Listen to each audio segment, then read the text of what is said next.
Said he's been so good.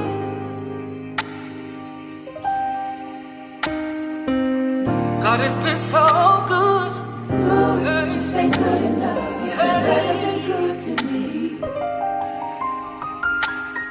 God has had my back in the midst of my enemies, and I ain't even have to be there. I have roamed many cities, friends not very many, but God took care of me and my children. I'm so connected to this air that I breathe, the oceans and the sea, The mountains, the skies, and the trees. I'm gonna get everything that belongs to me. Good, just Said ain't he's good been so enough. He's been good. better than good Yeah. to me. His love, His love flows like a river, and it runs deep. deep, deep in my soul. Oh, his I've faithfulness. seen enemies become footstools. But because I love him, I don't mind giving them another chance to have a seat at the table. Come on, Judas. hey, said he's been so good. Good, just ain't good enough. Yeah. He's been better than good to me. I call on you, Lord. For the souls that were lost. Hey, because somebody represented you in the wrong way.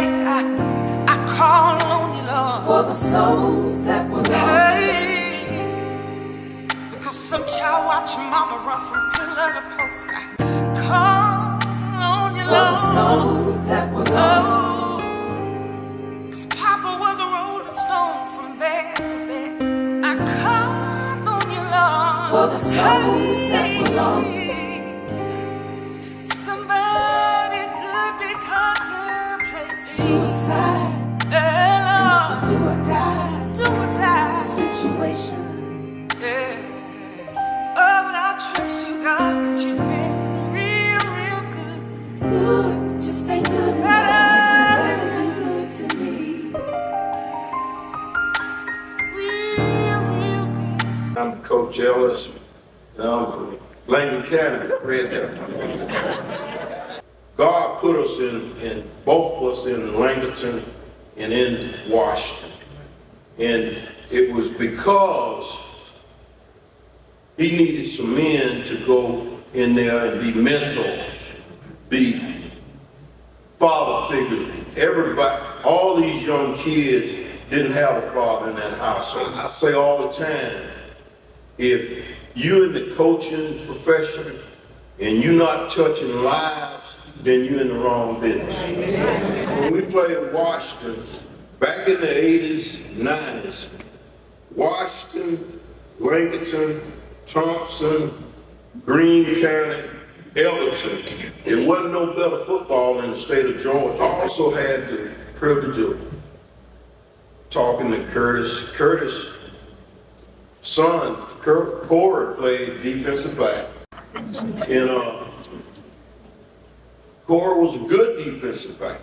And Curtis had him out there on the field. So when my son came along, I called Curtis. And Curtis told me, he said, Coach, don't worry about that kind of talk. If he can play, put him on the field. Curtis and I made a pact. No matter what happens or who wins this football game, we're not gonna lose our friendship.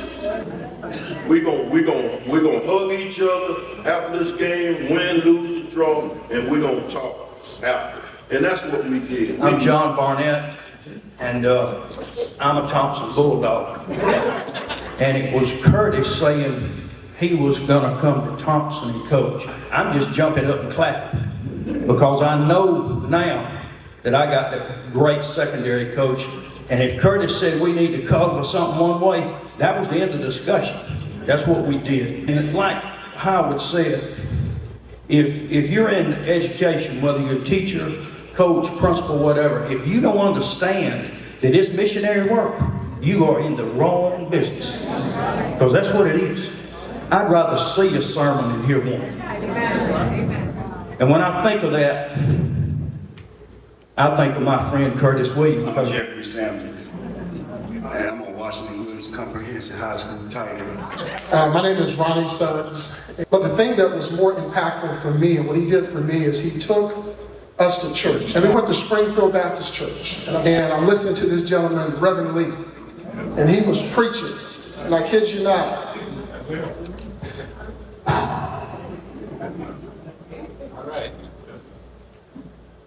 He spoke directly to me. I felt like I was the only person in the church. And I know you said this for terms of endearment. You would call people son. You would say son. But it rang different for me because I had never heard that from my father. I want to tell you I love you. Thank you for calling me son and for inspiring me to be the man I am today. My name is Paisley Smith. I am Coach Williams' granddaughter, and I'm here to talk about how he inspired me to be a great swimmer. I had to calm down. I heard that Eye of the Tiger. I wanted to suit up in that number 17. My name is Keywan Edwards Farrell, the man who built men. I'm talking about Coach Williams. For 18 years, Coach Williams stood as a pillar in the community and on the sidelines as one of the greatest coaches in Washington Williams history. But more importantly, he stood as a cultivator in our lives. He coached 144 games and lost only 55. That's an impressive .723 winning percentage. But if you ask anyone who played for him, they will tell you those numbers are just a part of the story. Under Coach Williams, we didn't just play football, we built a legacy. We made 13 state playoff appearances, won 6 region championships, and made it to 4 state championship games. But the real value of Coach Williams wasn't what happened on game day. It was after practice. When the field was quiet, when Coach would pull us aside and talk about life. Coach Williams demanded excellence in everything. He had a 100% graduation rate for all his football and basketball players. So the next day, I get to school, Coach said, yeah, your grandma called me last night. She was looking for you, said you wasn't at home. Needless to say, I got home late. The next day, during gym time, Coach said, you suit up.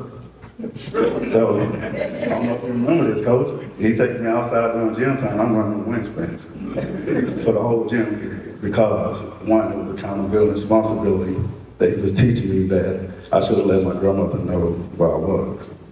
So, several wind sprints later and the gallon of water later, Coach said, okay, now get dressed, go to class. And I better not catch you sleeping in class today. Right? So, every time I look up through the little window in the class door, I see Coach. You guys call him Coach, but for me, it was always just Dad. When I look around this room, I am the kid who got a chance to sit on the knee and watch all of you guys matriculate through Washington Williams. I can go through classes from 81 all the way to 95. And I can point out and tell you what position you played and what you did in such and such a game. What the coaches may have said about you at home. I grew up in a sports culture. I grew up at basketball practice watching Dennis Booker. I grew up at football practices. I went to football camp with most of you. I think about my teammate Derek Benz over there, but I actually knew Kenny long before I knew Derek from the times I was down at Stevens State Park at football camp. So the discipline, yes sir, no sir, structure that you guys experience, we experience that every day. And as a teenager, you don't understand why. Why can't I go out and hang out with my friends? Why can I go to this place and go to that place? You know? And it's not until you go off to school and you're on your own and you realize don't need to go everywhere. I can hear my parents all the time, we're hard on you because at some point you're gonna be somebody else's dad. And so I can remember peeking out the window and I'm watching them and I like it. No, do it again, do it again, do it again. No, do it again, go do it again. Real quick, and I'm gonna try to be brief. My son told me, said, Daddy, did you wrote out a speech? I said, yes, I did, because I thought I was talking to a young fellow. My wife, for 50 years. You know, and I always talk, we laugh about our first date in college. I tell a young man, we went on our first date, we went to dinner and a movie. That's big time back then. Big time. We went to McDonald's, we got the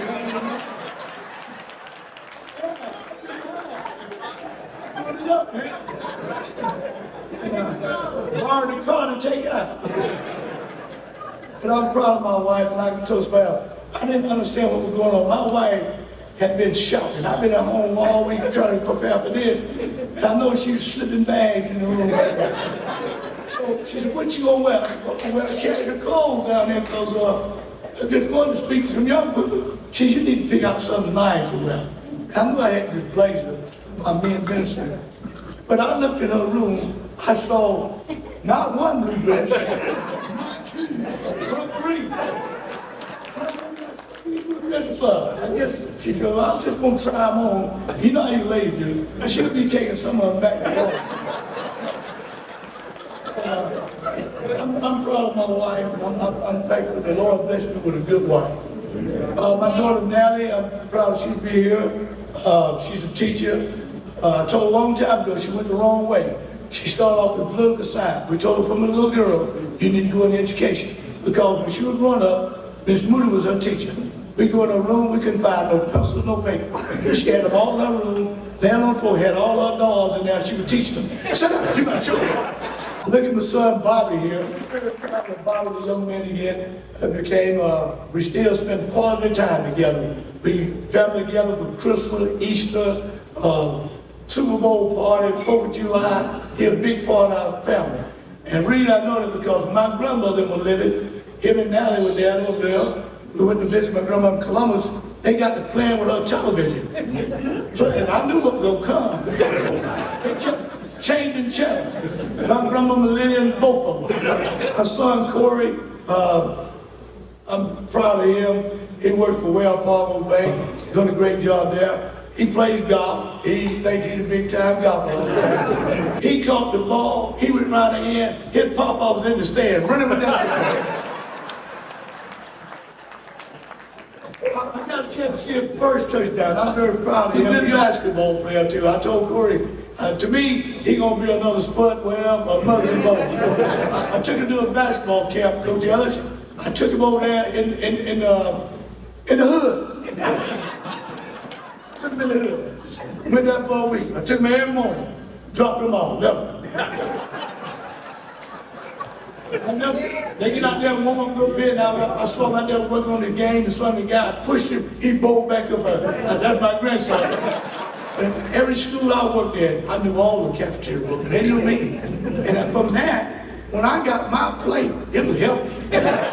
Brenda Farrell, she fixed my plate. I never forget which one of my favorite meals was black-eyed peas, catfish strip, chocolate cake, and cornbread. And I never forget Brenda used to take that cornbread and slice it in half and put butter in the whole thing. Wrap it up in aluminum foil, put it there. By the time I get in there, never be good. I gained weight behind that stuff. I've been coaching all my life. Now, one of them was the head coach, the other guy was the defense coordinator. So I'm working up under them guys. And so they telling me what to do. Oh, you can't talk to them like that over here. Now, man, I'm gonna coach now. My oldest brother, Douglas, they called him Pooh. In the hood, everybody got a nickname. My grandmother called me Rusty. Rusty, where you get that from? Because my brother named Pooh. He was the oldest. I never forget, he got put out of school in 10th grade. Two brothers want to jump on him about a girl. And he beat them pretty bad. So he didn't go back to school. But he made sure that I stayed in school. He always told me, the stuff I did, you ain't gonna do it. And as a teenager growing up, I used to hang on the street corner with some of my buddies. I never forget it. He'd run me home. They used to laugh at me. He was throwing rocks at me. Get you off the street, man, go home. But he would want me to make something out of myself. I appreciate that. 10 o'clock came, 11 o'clock came, 12 o'clock came, 1 o'clock came, 2 o'clock came. He went there. Later on, I get a phone call. Ring. Well, who is that? This is Police Chief Ellis. Sellers. Police station. He said, Coach, he ain't done nothing. We just went to our police car to make our round. He was sitting in the back seat. He about 2 shades in the wind. My dad, I'm gonna leave him last. I guess you're about to say, he got a daddy. Let me talk about him. You can't talk about it. My dad was a great role model. He did everything wrong. We moved here and lived on Butler Street for a while. Miss Canberra Chapel, our neighbor, she kept us straight. Everybody knows that she's a good neighbor. Then we moved to Baltimore. You know, I tell people all the time, I said, well, that's where you from? I'm from Columbus, Georgia, but I spent a lot of time. We spent 32 years right there paying taxes here in Williams County. I took him back one time to show him where I came from. See, a lot of people don't know your story. We rode all over Columbus. I showed him a shotgun house we lived in. I showed him the barbershop where I shined shoes at. And when you turn the corner, there was a funeral home. Next to the funeral home was the pool room. Next to the pool room was a liquor store. Next to the liquor store was a juke joint. Across the street was another juke joint. Up the street was a little cafe. So I wanted to see Larry, this is where I came from. See, a lot of people don't know it. And I'm thankful we have some of the best student athletes in the state of Georgia. Best. I remember Coach Brooks telling Dr. Dorman when we got to stay, he said, Doctor, if they stay in this program, they're going to behave in this community and in this county. I used to think sometimes, I ride all the way around this place sometimes, because I know on Friday night, after the game, I'm doing trouble. I'm riding quite hard. I'm going down these kids where the truth jumps at, and I better not see it. How I get here? By my prayers. You know, I pray for everything I want to do. I tell young people now, pray. Ask God for what you want to do. We was telling Corey about it. He heard about Washington. He went to his pre-K school and told the people, we getting ready to move to Washington. And the lady asked us one day, are y'all going to Washington, D.C.? Only thing I heard about Washington, Georgia, when I was in college, I met a guy named Johnny Hill. And Johnny didn't talk a whole lot about Washington, Georgia. We knew he from one. He talked about the Washington Tiger Marching Band. And after he and Johnny played, he wasn't telling no lie about the band. That was a great band. I stated earlier, Coach Brooks presented me with the opportunity to come here, but there were key people who made the difference for me and my family to come to Washington. A man in my church at St. Paul ME Church in Valdosta, Georgia, when he heard about we were going to come to Washington, he said, young man, let me tell you, he said, the same God in Valdosta, here in Washington. We had some key people here by me coming to Washington. People like Mr. Charles Reed, Mr. Ed Canel, Reverend G.L. Avery, Mr. Wild Anderson, Reverend Smokey Tucker. And let me tell you something, young people. I made up my mind. You're not going to tell me how to do things. I came with Coach Brooks, and I saw how Dr. Dorman presented the job to him. Run it like you need to run it. Hire who you need to hire. Let go who you need to let go. But if it was presented to me, up in another administration, you need to fire this guy, that guy, that guy. I wasn't going to do that. I learned a long time ago. I'm not going to be your puppet. I go with that. Me and our players, all the players here today, are active people. Action people. See, you can talk a lot of talk, huh? But your actions speak loud what you do. And like I said, I come down here often. I get a haircut down here. Huh? I go to I was 2 weeks ago, went to the dentist right down on the square. Yeah, I still go to the dentist down here. I just go to Wilkes Eye Center till they just booked up and left on me. I get a haircut, like I said again, and really not, my barber, what is he at? Man, I got a haircut when I lived there, Coach Thomas. I got a haircut. I got to tell the guy gave me the mirrors. So what you think? I looked out, who it is? See, a lot of times people count you out, but God counts you in. If we take a tour bus and ride over Wilkes County, we can go all around and you can find somebody great come out of these communities. Great people doing great things. And I tell young people, get your game together. People want the best with them. They don't want no junk. Piggyback on what Suggs said. Brother Lee, I never get him. I took the basketball team to Springfield. He told me these words here. He said, Coach, keep shooting out there till I shoot spelling on it. You're going to hit somebody. You're going to hit somebody. But what he said, keep bringing it. Something's going to stick. Always be no contact, no impact. You got to be involved in it. And when I see you guys, man, I look at, yes, I love championship. That stuff's temporary. But impact. You are my champions. Every one of you. Every one of you represent a championship to me. I always think about Coach Brooks. When he offered me the opportunity, I think about what he said. He always talk about this. Coach, did we make a difference? Did we make a difference? I said, Coach, we did. I said, you ought to hear the guys talking about you.